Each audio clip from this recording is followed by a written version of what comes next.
नमस्कार प्रिय साथियों, आप सभी का स्वागत है बीएचयू पाठशाला में। मैं मानस मिश्रा आप सभी के सामने आ रहा हूं एमए हिंदी प्रवेश परीक्षा सीयूईटी 2025 की तैयारी के लिए।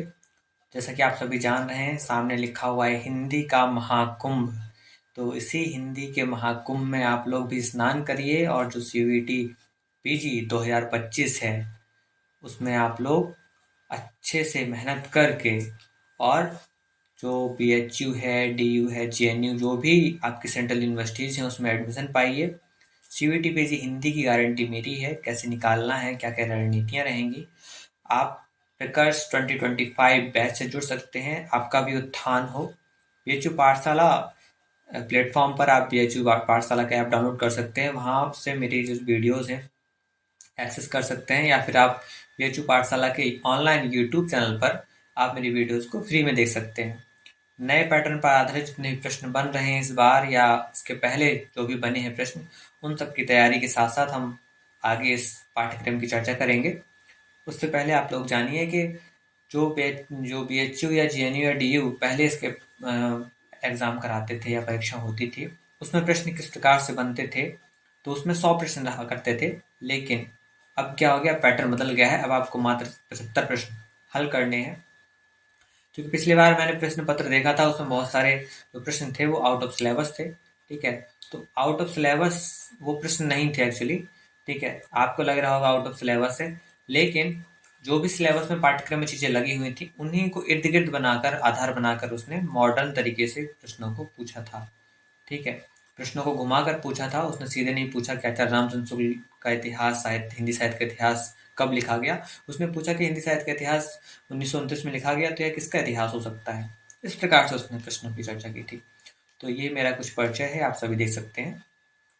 इसके बाद मैं बातचीत कर लेता हूँ पीवाईक्यू 2024 जो प्रश्न पूछे गए थे, क्योंकि किसी भी परीक्षा की सफलता, उस प्रश्न पत्र की सफलता पीवाईक्यू अर्थात विगत वर्षों में पूछे गए प्रश्न पत्रों से होती है, प्रश्नों से होती है। उस समय आधार मिलता है कि किस प्रकार के प्रश्न पूछे गए थे और आगे किस प्रकार के प्रश्न पूछे जा सकते हैं। तो आप सभी बने रहिए मेरे साथ बीएचयू पाठशाला के साथ।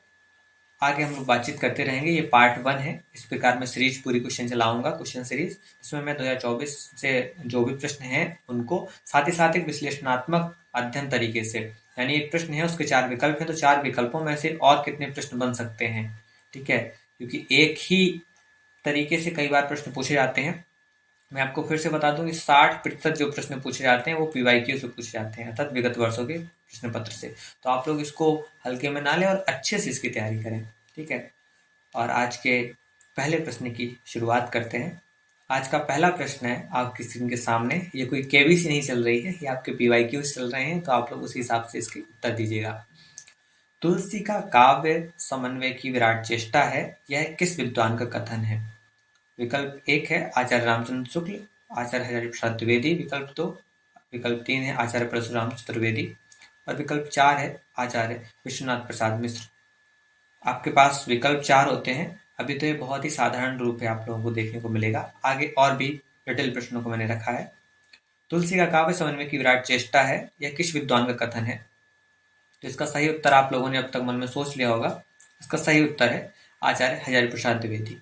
ठीक है, अब तुलसी के संबंध में बहुत सारी बातें, बहुत सारे मत होते हैं, तो उनको भी एक बार हम लोग देख लेते हैं। तुलसी को अयोध्या प्रसाद सिंह हरिऔध ने तुलसी के बारे में क्या कहा है, ये भी प्रश्न आपको बन सकता है। कविता करके तुलसी न लसे, कविता लसी पा तुलसी की कला। ठीक है, इसका जिक्र आचार्य शुक्ल ने अपनी पुस्तक में भी किया है, तो आप वहां से भी इसको देख सकते हैं। तुलसीदास के समकालीन पूछा जा सकता है कौन थे, तो वो अकबर थे। तुलसी के समकालीन अकबर थे, उनके दरबार में उन्हीं का दरबार लगता था। ठीक है, और इतिहासकार विंस्टेंट स्मिथ ने तुलसी को क्या कहा है, वह भी परीक्षा में पूछा जा सकता है, तो इसलिए मैंने इसको यहाँ पे कोट किया है कि भारत में अपने युग का सबसे महान व्यक्ति, और स्वयं व्यक्ति भी कहा है, और स्वयं अकबर से भी महान किसे कहा गया है, ये तुलसीदास जी को कहा गया है। यहाँ तुलसीदास जी की बात हो रही है, तो तुलसीदास जी को क्या कहा गया है, भारत में अपने युग का सबसे महान व्यक्ति कहा है। किसने, स्मिथ ने। ग्रियर्सन ने क्या कहा है, तो ग्रियर्सन भाषाविद थे, चूंकि यही प्रश्न बन सकता है कि ग्रियर्सन कौन थे, तो ग्रियर्सन भाषाविद थे। उन्होंने तुलसी को बुद्ध देव के या बुद्ध के बाद लोगों का सबसे बड़ा नेता, लोगों का सबसे बड़ा नेता तुलसीदास को कहा है। किसने, जॉर्ज ग्रियर्सन ने। और क्या कहा है? आधुनिक समय का सबसे महान लेखक। आधुनिक समय का सबसे महान लेखक किसे कहा गया है? तुलसीदास जी को कहा गया है। अगला प्रश्न है, यह आपका प्रयोजन मूलक हिंदी से है, तो आप लोग बताइए, जो शब्द सामान्य व्यवहार की भाषा में प्रयुक्त न होकर ज्ञान विज्ञान के विभिन्न क्षेत्रों में विषय संदर्भ के अनुसार विशिष्ट किंतु निश्चित अर्थ में प्रयुक्त होते हैं, उन्हें क्या कहते हैं? विकल्प एक है आंचलिक शब्दावली, पारिभाषिक शब्दावली, साहित्यिक शब्दावली या देश शब्दावली। जब भी आप प्रयोजन मूलक हिंदी यूनिट 4 में जाएंगे, यूनिट 4 देखिए, आपको अपना आपका पाठ्यक्रम एकदम याद होना चाहिए कि पहली यूनिट में क्या है, दूसरी यूनिट में क्या है, तीसरी यूनिट में क्या है, चौथी यूनिट में क्या है। तो आप लोगों को आधा जो प्रश्न पत्र है ऐसे ही आप सॉल्व कर लेंगे। पाठ्यक्रम से मैं आपको बता दे रहा हूँ 10 प्रश्न बनते हैं। 10 प्रश्न केवल पाठ्यक्रम को उठा के आपको बनते हैं, ऊपर से खाका जो आपका सिलेबस दिया गया है 10 प्रश्न बनते हैं। कैसे बनते हैं बताता हूँ। जैसे कि ये प्रश्न बना है कि जो शब्द सामान्य व्यवहार की भाषा में प्रयुक्त न होकर ज्ञान विज्ञान के विभिन्न क्षेत्रों में विषय संदर्भ, यहाँ विषय संदर्भ आया है तो ये पारिभाषिक शब्दावली है, क्योंकि जब पारिभाषिक शब्दावली होती है वो विशेष संदर्भों में ही शब्दावली का प्रयोग किया जाता है। ठीक है। साहित्यिक शब्दावली साहित्य के क्षेत्र में इस्तेमाल होती है भाषा।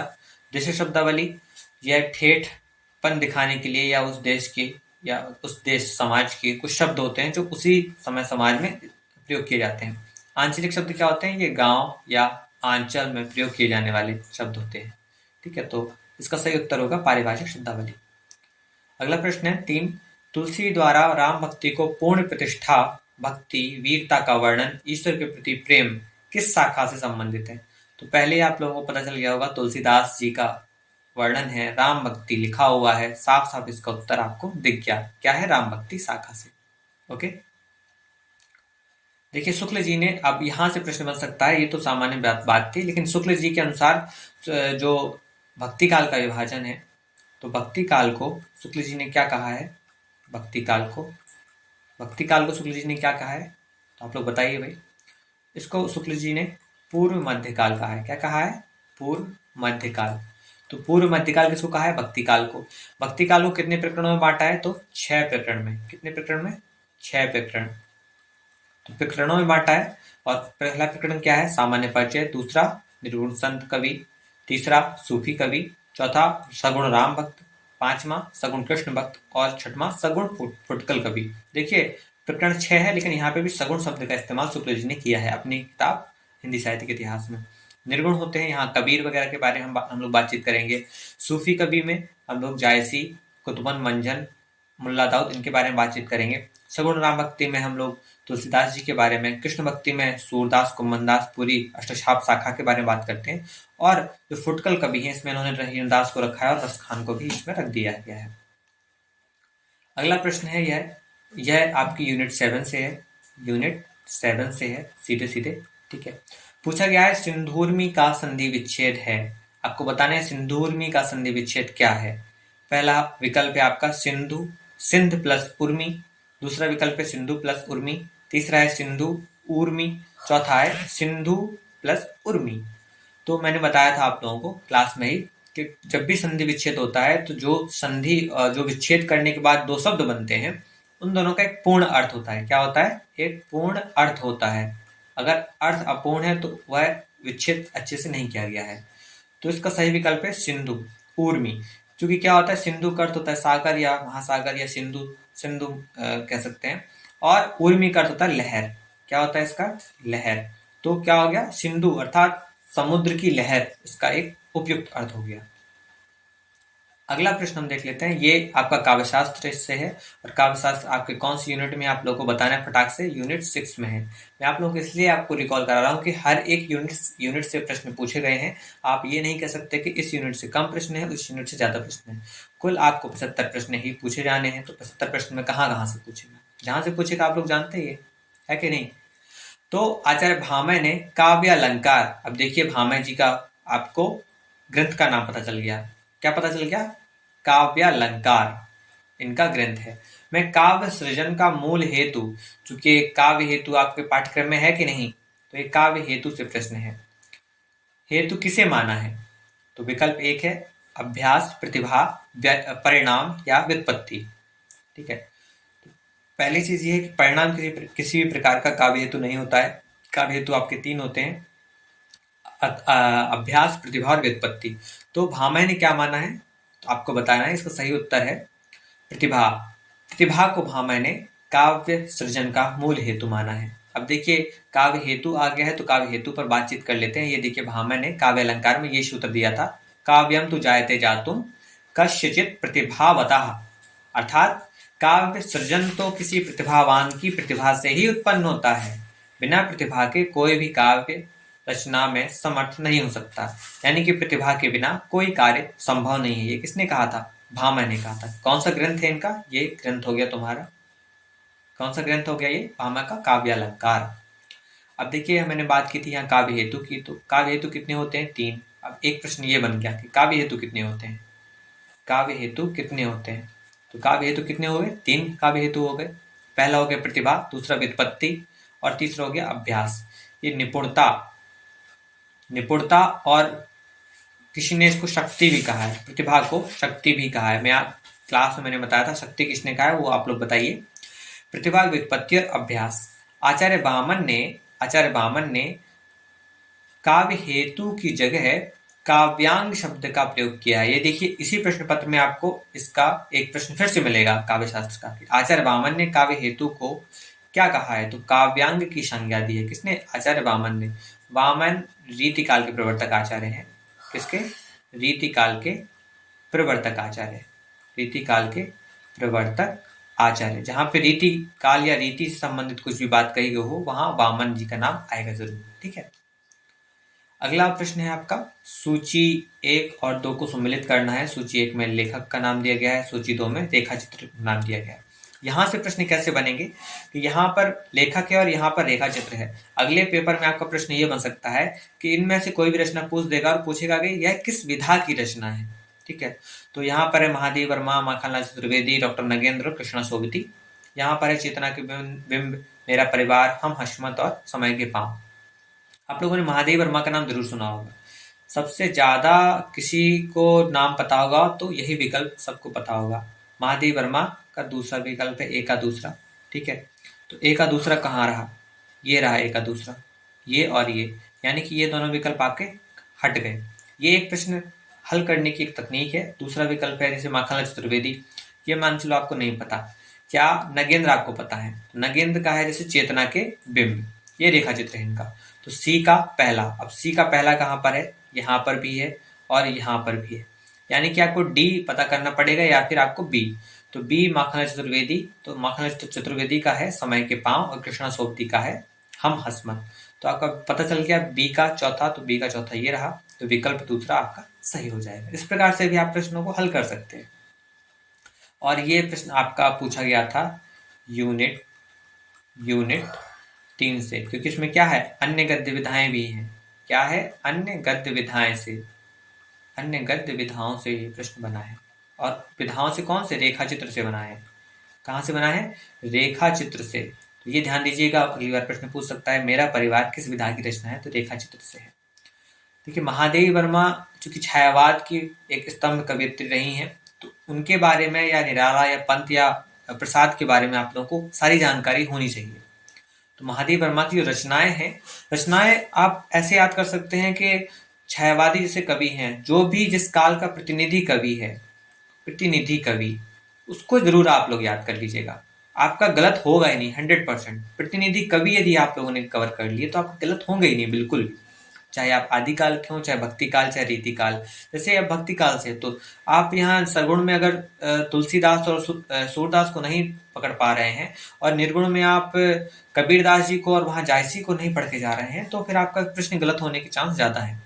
अब देखिए महादेव वर्मा की 8 कविता संग्रह है, निहार, रश्मि, नीरजा, शांति गीत, दीपशिखा, ये तो आपको सभी को याद होगा। सप्तपर्णा अनुदित है आपकी, 1959 में आई थी। प्रथम आयाम 1974 और अग्निरेखा 1990 में। अब कहेंगे 1990 में तो महादेवी जिंदा नहीं थी, तो भाई उसके किसी भी रचनाकार के मरने के बाद भी उनकी रचनाएं प्रकाशित की जा सकती हैं और होती भी हैं। रेखा चित्र है, रेखा चित्र में अतीत के चलचित्र और स्मृति की रेखा है, ठीक है। श्रृंखला की कड़ियां भी कह सकते हैं। और मेरा परिवार, अब आप कहेंगे मेरा परिवार यहाँ, तो हाँ ये रेखा चित्र है, अभी हमने आपको बताया भी था। संस्मरण में पथ के साथी हैं और निबंध संग्रह में सेंटलाई कड़ियाँ 1942, या आप सन भी याद कर लीजिए। इस रचना का सन बहुत जरूरी है। विवेचनात्मक गद्य है। साहित्यकार की आस्था एवं अन्य निबंध, यह भी आप लोग याद कर लीजिए, बहुत जरूरी है। संकल्पिता और भारतीय संस्कृति के स्वर। तो ये थी कुछ महादेव वर्मा की रचनाएं। अब फिर से वही बात, काल पूछा गया तो काल किस यूनिट में आता है? पहला प्रश्न तो आपसे यही बनेगा, मैं जो कर रहा हूं प्रश्न आपका यूनिट 7 से आता है, यूनिट 7 से। तो वर्तमान काल का कौन सा भेद नहीं है पूछा है, ठीक है। वर्तमान काल का कौन सा भेद, सामान्यतः हम लोग पढ़ते हैं वर्तमान काल, भविष्य काल, भूतकाल, लेकिन इस बार वर्तमान काल के भेद भी पूछा है, ठीक है। तो आपको बताना है कौन सा विकल्प सही नहीं है। आपके सामने विकल्प है सामान्य वर्तमान, पूर्ण वर्तमान, तात्कालिक वर्तमान और संपूर्ण वर्तमान। तो आपको बताना है कौन सा विकल्प सही है, नहीं है, कौन सा विकल्प सही नहीं है, इस पर भी ध्यान दीजिए। तो इसका जो सही उत्तर है वो हो जाएगा संपूर्ण वर्तमान। संपूर्ण वर्तमान जैसी कोई चीज ही नहीं होती है, या तो पूर्ण वर्तमान होता है या अपूर्ण वर्तमान होता है। और वर्तमान काल के कुल 6 भेद होते हैं। कितने? 6 भेद होते हैं। देखिए, इससे कुल 6 भेद होते हैं। कौन कौन से होते हैं? सामान्य वर्तमान, अपूर्ण वर्तमान काल, पूर्ण वर्तमान काल, संदिग्ध वर्तमान काल, तात्कालिक वर्तमान काल और संभाव्य वर्तमान काल, ठीक है। इसके बाद हम बात कर लेते हैं अगले प्रश्न की ओर। एक पंक्ति दी गई है, आपको बताना है किस कवि की पंक्ति है। देसिल बहना सब जन मिठा, देसिल बहना सब जन मिठा, ये किस कवि की पंक्ति है? ये विद्यापति, कबीर, जायसी या अमीर खुसरो। तो इनमें से आपको बताना है ये किस कवि की पंक्ति है। देसिल बहना सब जन मिठा, अगली पंक्ति में लिख देता हूं, तौ तैसन जप ओ अवहट्टा, तौ तैसन जप ओ अवहट्टा। अब आप लोग बता देंगे, आपको पता चल गया होगा, आप बता सकते हैं। तो ये विद्यापति की है। विद्यापति की 3 रचनाएं बहुत ही महत्वपूर्ण है, कीर्तिलता, कीर्ति पताका और विद्यापति पदावली। चूंकि विद्यापति पदावली मैथिली में लिखी गई है, तो मिथिला से संबंधित या मैथिली भाषा से संबंधित जितनी भी रचनाएं हैं वो आपको मैथिली की विद्यापति पदावली में मिलेगी। ये दोनों अवहट्ट की रचनाएं हैं। किसकी? अवहट्ट की, अवहट्ट भाषा। अपभ्रंश के बाद आती है अवहट्ट, ठीक है, उसकी ये रचनाएं हैं। शुक्ल जी ने विद्यापति और अमीर खुसरो को जो आदिकाल है, आदिकाल के किस काल में रखा, क्या किस प्रकरण में रखा? ये क्या हो रहा है भाई? हाँ, शुक्ल जी ने विद्यापति और खुसरो को प्रकरण 4 में रखा, ठीक है। आदिकाल के प्रकरण 4 में रखा, ये आपको पता होना चाहिए। आदिकाल किस में रखा? प्रकरण 4 में रखा। क्योंकि मैथिली कवि विद्यापति का जन्म आप लोग देख लीजिए 1352 से 1448। मैथिली थे, संस्कृत कवि थे, जानकार, संगीतकार थे, लेखक थे, दरबारी थे और राज पुरोहित भी रह चुके थे। एक प्रश्न बनता है कि विद्यापति किस संप्रदाय से थे या क्या थे? तो शैव थे। क्या थे? मूलतः वो शैव थे, शिव भक्त थे। अगला प्रश्न है आपका, प्राकृत व्याकरण के लेखक का नाम क्या है? ये बहुत ही अच्छा प्रश्न है और ये आदिकाल से है, ये मैंने बता दिया है, आदिकाल से है। आदिकाल में भी जैन साहित्य से है, जैन साहित्य से है। आपको बताना है निम्नलिखित में से प्राकृत व्याकरण के लेखक का क्या नाम है। तो हेमचंद्र, रोड़ा, नरपति नाल और जगनी। तो आपका जो सही उत्तर है वो हो जाएगा हेमचंद्र। इनकी एक और रचना है सिद्धहेम शब्दानुशासन। क्या था? शब्दानुशासन, ठीक है। गणितज्ञ भी थे। कौन? हेमचंद, ठीक। नाथ संप्रदाय में नाथों की कितनी संख्या मानी गई है? आपको बताना है नाथ संप्रदाय में कितनी संख्या नाथों की मानी गई है। और ये चाहे शुक्ल जी के अनुसार हो या रामकुमार वर्मा के अनुसार, ये दोनों के अनुसार 9 ही संख्या मानी गई है नाथ संप्रदाय में।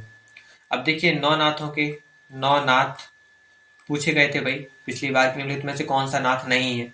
तो देख लीजिए आप लोग एक बार, मत्स्येंद्र नाथ, गोरखनाथ, गहिनीनाथ, जालंधरनाथ, कानिफनाथ, भरथरीनाथ, रेवणनाथ, नागनाथ और ओंकारनाथ। तो ये आपके 9 नाथ हो गए। जो पहले हैं वो मत्स्येंद्र नाथ हैं और गोरखनाथ के गुरु थे। ये कौन थे? ये गुरु जी थे। कौन? मत्स्येंद्र नाथ, गोरखनाथ के गुरु थे मत्स्येंद्र नाथ। नाथ संप्रदाय के जो प्रवर्तक आचार्य, यदि आपसे पूछा जाए प्रवर्तक आचार्य कौन थे, तो वो गोरखनाथ थे। कौन थे? गोरखनाथ, नाथ संप्रदाय के प्रवर्तक आचार्य। तो यहाँ से इस प्रकार के प्रश्न बन सकते हैं। अगला प्रश्न है, प्रश्न नंबर 11 है, जिसमें पूछा गया है कि आज्ञावाचक वाक्य का सही उदाहरण इनमें से कौन सा है। देखिए भाई, आज्ञा देना है तो आगे कैसे देते हैं? टेबल पर कुछ पानी रखा है तो कहते हैं, हे पानी उठा दो, पानी उठाओ, लेके आओ, या गेट बंद करना हो, जाओ गेट बंद कर दो। तो इस प्रकार से आपको एक्सेंट पता चल जाएगा। इधर 4 विकल्प हैं, आप लोग जल्दी से बताइए कौन सा विकल्प सही है। तो परिश्रम से सफलता निश्चित है। हाँ भाई, ठीक है, अच्छी बात है। परिश्रम करो, सफलता निश्चित है। यहाँ कॉमा लगा हो, इसको ध्यान दीजिएगा। परिश्रम करोगे तो सफलता निश्चय ही मिलेगी। ठीक है। संभवतः परिश्रम से सफलता निश्चित है। ये जो संभवतः रहते हैं, ये आज्ञावाचक वाक्य में नहीं रहते हैं, तो इसको हटा दीजिए आप। परिश्रम करोगे तो सफलता निश्चय ही मिलेगी, ये भविष्य में चला गया वाक्य, इससे भी नहीं काम चला। परिश्रम से सफलता मिलती है, ये तो एक यूनिवर्सल ट्रुथ हो गया। क्या हो गया? Universal truth. ये इस तरीके के वाक्य भी गलत हो गया। तो सही वाक्य क्या हो गया, या सही उदाहरण क्या हो गया? परिश्रम करो, सफलता निश्चय है। ठीक है, परिश्रम करो, सफलता निश्चय है। करो, ये जो है जोर दे रहा है करने पे, करना ही पड़ेगा आपको। ये क्या है? ये आज्ञावाचक है। अगला है आपका प्रश्न, 10 तस्वीरें। 10 तस्वीरें किस विधा की रचना है? 10 तस्वीरें किस विधा की रचना है? ये प्रश्न आपका यूनिट 2 से है, यूनिट 3 से है, जहां पर आपको उपन्यास के बारे में या अन्य गद्य विधाओं के बारे में पढ़ना है। अब मैंने ये बता दिया है अन्य गद्य विधाओं के बारे में, तो इसका सही उत्तर है वो है रेखा, चित्र और संस्मरण। अब देखिए, अन्य गद्य विधाओं से कितने बन गए? 2 प्रश्न बन चुके हैं कि नहीं? वहां रेखा चित्र पूछ दिया, यहाँ पर भी रेखा चित्र और संस्मरण पूछ दिया। तो 10 तस्वीरें किसका है? ये जगदीश चंद्र माथुर का है। किसका है ये? जगदीश चंद्र माथुर का है। ठीक है। तो जगदीश चंद्र माथुर मुख्यतः क्या है? नाटककार है। ये नाटककार है, और इसलिए प्रश्न पूछा गया क्योंकि ये कोणार्क और शारदीया, या कोणार्क ही कह लिया जाए, तो बीएचयू के सिलेबस में, पाठ्यक्रम में यह कोणार्क नाटक लगा हुआ है। कोणार्क नाटक लगा हुआ है, या किसी न किसी विश्वविद्यालय के पाठ्यक्रम में कोई चीज लगी होती है तो वो लोग जरूर पूछते हैं। तो भोर का तारा, कोणार्क, ओ मेरे सपने, शारदीया, 10 तस्वीरें और परंपराशील नाट्य, पहला राजा। ठीक है, पहला राजा ये किस किस पर आधारित है? ये है नेहरू जी पर आधारित, क्योंकि पहले प्रधानमंत्री कौन बने थे? नेहरू जी ना, तो नेहरू जी पर आधारित है ये पहला राजा, जिन्होंने जीना जाना। ठीक है, ये कोणार्क मैंने पढ़ा था, कोणार्क बहुत अच्छी कथा है, इसमें एक विषु रहता है। ठीक है, और ये कोणार्क मंदिर में जो शिल्प है, शिल्प कला पर बात की गई है, शिल्प कला पर बात की गई है। ठीक है, रेखा चित्र संस्मरण में इनका 10 तस्वीरें आ जाएगा। अगला प्रश्न है आपका, ये भक्ति काल से है, तो भक्ति काल आपको पता ही है कहाँ है, क्या किस यूनिट से है। तो निम्नलिखित में से रहीम की रचना नहीं है। यहाँ पूछा है रहीम दास जी की रचना कौन सी नहीं है, तो आपको पता होगा कौन कौन सी रचना है, फिर आप लगा दीजिएगा जो नहीं है। तो यहाँ पर नागर शोभा इनकी रचना है, तो ये विकल्प गलत हो जाएगा। नवरस पदावली ये नहीं है, तो ये सही हो जाएगा। मदनाष्टक भी है, और बरवे नाई का भेद भी है, अर्थात बी और ई आपका सही हो जाएगा। तो बी और ई जहां हो, विकल्प नंबर 3। अब ये किसकी रचना है? ठीक है, तो नवरस पदावली, नाम माला, ये दोनों रचनाएं किसकी हैं? तो ये रचनाएं हैं नरोत्तम दास की। किसकी? नरोत्तम दास जी की ये रचनाएं हैं। सुदामा चरित भी इनका है। क्या है? सुदामा चरित। सुदामा चरित भी इन्हीं की रचना है। देख लीजिए रहीमदास जी की कौन कौन सी रचनाएं हैं। तो रहीमदास जी की है दोहावली, बरवे नाई का भेद, मदनाष्टक, रास पंचाध्यायी और नागर शोभा। ये सारी रचनाएं किसकी हैं? रहीमदास जी की हैं। अगला प्रश्न है आपका, यहाँ पर उपन्यास दिए गए हैं, यहाँ पर उपन्यासकार दे दिया गया है। तो आपको जो जो मुख्य उपन्यास है जिनके बारे में आप जानकारी है, उनको यदि आपने पढ़ा होगा तो आप तुरंत ही टिक कर देंगे। जैसे श्यामा स्वप्न, मुर्दों का टीला, सोना और खून, परख। ठीक है, तो श्यामा स्वप्न को आपने यदि भारतेंदु युग में पढ़ा होगा ये कहीं ना कहीं, तो आप देखेंगे श्यामा स्वप्न क्या है? ठाकुर जगमोहन सिंह। तो पहला विकल्प पहले का दूसरा हो गया, पहले का दूसरा जहां हो वो टिक कर दीजिए। या फिर आपने परख जैनेन्द्र का है उपन्यास, परख क्या हो गया? जैनेन्द्र का, तो डी का पहला कहाँ पे है? तो डी का पहला ये है, तो विकल्प नंबर 2 आपका सही हो जाएगा। अगला प्रश्न देखिए, फिर से काव्य शास्त्र से है। ये किस यूनिट से है? यूनिट 6। तद 200 शब्दार्थ सगुणावलंकृति पुनः क्वापि। तो यह किसका काव्य लक्षण है? काव्य लक्षण, काव्य हेतु, काव्य प्रयोजन आपके काव्य शास्त्र में लगे हुए हैं। किस आचार्य ने दिया है यह क्या काव्य लक्षण? तो काव्य लक्षण क्या होते हैं मैं अभी आपको बताऊंगा। विकल्प है आचार्य भामह, आचार्य दंडी, आचार्य मम्मट और आचार्य विश्वनाथ। तो किस आचार्य का कथन है? तो आपका सही विकल्प हो जाएगा आचार्य मम्मट। आचार्य मम्मट ने यह काव्य लक्षण दिया था। देखिए काव्य लक्षण को, ये सब क्या है, ये काव्य लक्षण है। क्या है ये? काव्य लक्षण। काव्य लक्षण क्या होते हैं कि कविता कैसी होनी चाहिए, कविता किस प्रकार की होनी चाहिए। इस जब प्रश्न को हल करने जब हमारे आचार्य गए तो उन्होंने पाया कि कई प्रकार से कविता का स्वरूप हो सकता है। कौन कौन से लक्षण हो सकते हैं? तो उन्होंने कहा कि भाई भामह पहले ही थे जिन्होंने बता दिया कि शब्द एवं अर्थ के सहभाव से ही काव्य की रचना हो सकती है। देखिए तो उन्होंने कहा शब्दार्थौ सहतौ काव्यम, और इनका ग्रंथ क्या था? काव्यालंकार। भूलिएगा नहीं, काव्यालंकार। ओके, इसके बाद आते हैं दंडी। ये सभी अलंकारवादी आचार्य हैं। कौन, कैसे आचार्य हैं ये? अलंकारवादी। अभी मैं आपको बताऊंगा अलंकारवादी आचार्य कौन होते हैं, रसवादी आचार्य कौन होते हैं, ठीक है, ध्वनिवादी आचार्य कौन होते हैं। तो इन्होंने कहा दंडी जी ने शरीरम तावत दिष्टार्थ विवक्षणा पदावली, कहा कि भाई काव्य का शरीर वंचित अर्थ को उद्घाटित करने वाली पदावली होता है। यानी कि काव्य क्या है? काव्य का शरीर जो है वंचित अर्थ, जो ये बॉडी हो गई, ये जो अर्थ प्रदान करेगी उसको उन्होंने क्या कहा? पदावली होती है। यानी कि जो पदावली है इस प्रकार से लिखी गई है यही वास्तव में अर्थ प्रदान करती है, शब्द नहीं प्रदान करता है। बोलते हैं कि पदावली जब तक पूरा पद ना पढ़ा जाए तब तक कोई अर्थ ही नहीं निकल सकता है। किसने कहा? ये दंडी जी ने कहा। फिर इसके बाद आए वामन। वामन ये रीतिवादी हैं, ठीक है। तो रीतिवादी वामन है, तो वामन जी ने क्या कहा? वामन ने कहा रीतिरात्मा काव्यस्य, काव्य की आत्मा क्या है? उन्होंने कहा कि भाई काव्य की आत्मा तो एक ही हो सकती है। और क्या हो सकती है काव्य की आत्मा? काव्य की आत्मा उन्होंने कहा दिया भाई रीति होती है। और कितनी रीति बताई वामन ने? उन्होंने कहा कि भाई 3 रीतियां होती हैं। कौन कौन सी होती है? वैदर्भी, वैदर्भी, गौड़ी, गौड़ी और ये वाला होगा गौड़ी और पांचाली, और पांचाली। उन्होंने कहा कि भाई 3 प्रकार की रीतियां होती हैं। वामन ने कहा और काव्य की आत्मा ही रीति है। रीतियां 3 प्रकार की उन्होंने बोला, वैदर्भी, गौड़ी और पांचाली। तो ये हो गया वामन के अनुसार। मम्मट के अनुसार क्या था? मम्मट ने कहा था दोषो शब्दार्थो सगुणावलंकृति पुनः क्वापि। इसका अर्थ क्या है भाई? दोष रहित हो, मतलब काव्य कैसा हो? काव्य में दोष नहीं होना चाहिए, गुण सहित हो, यानी गुण हो उसमें। मम्मट ने कहा यथा संभव यदि अलंकार हो जाए तो और अच्छा भाई, मतलब दोष भी ना हो, गुण खूब सारे भरे हों, हो सके तो अलंकार से युक्त हो, यानी थोड़ा बहुत अलंकारों का प्रयोग किया गया हो। वही उस शब्द का अर्थ ही क्या है? काव्य है। तो यह आचार्य मम्मट ने कहा, ठीक है। मम्मट ने अच्छी व्याख्या की। तो आप सभी जानते हैं कि सीयूईटी जो एमए हिंदी की तैयारी में करवा रहा हूँ, आप सभी जुड़ सकते हैं। बैच की फीस तो 3,500 थी, लेकिन इसको मैंने काट दिया है, और काट के मैंने इस फीस को 2,499 तक कर दिया है। आप सभी जुड़ जाएं मेरे इस बैच से, जिसको मैंने प्रकर्ष नाम दिया है। प्रकर्ष बैच से जुड़कर आप सभी फिर से, जो नए साथी हैं, जो बीए में पढ़ रहे हैं इस समय, जो चाहते हैं कि उनकी तैयारी सुनिश्चित हो सके, तो वो लोग जुड़ के फ़ायदा लें। ज़्यादा से ज़्यादा मैं सोचूंगा कि वीडियो और पीवाईक्यू ऑनलाइन ही रहें, जिनको मैं सॉल्व करवाता जाऊंगा आपको। आज की क्लास आपको जैसी लगी हो आप बताइएगा, अच्छी लगी हो। और जो भी आपको नहीं समझ में आए वो आप कमेंट सेक्शन में बता सकते हैं। डायरेक्ट आप नीचे दिए गए नंबर पे आप कांटेक्ट कर सकते हैं सीधे तौर पर। और हमसे जुड़ने के लिए आप बीएचयू पाठशाला ऐप डाउनलोड करिए, वहाँ पर आप हिंदी का महाकुंभ बैच में जाइए, वहाँ पर मैं रहूँगा। वहाँ पर बैच की पीडीएफ और जो भी कंटेंट हैं, टेस्ट सीरीज हैं, वो आपको वहाँ अवेलेबल हो जाएंगी। धन्यवाद साथियों, मेरे साथ बने रहने के लिए, सीयूईटी पाठशाला के साथ बने रहने के लिए, और हिंदी के इस महाकुंभ में स्नान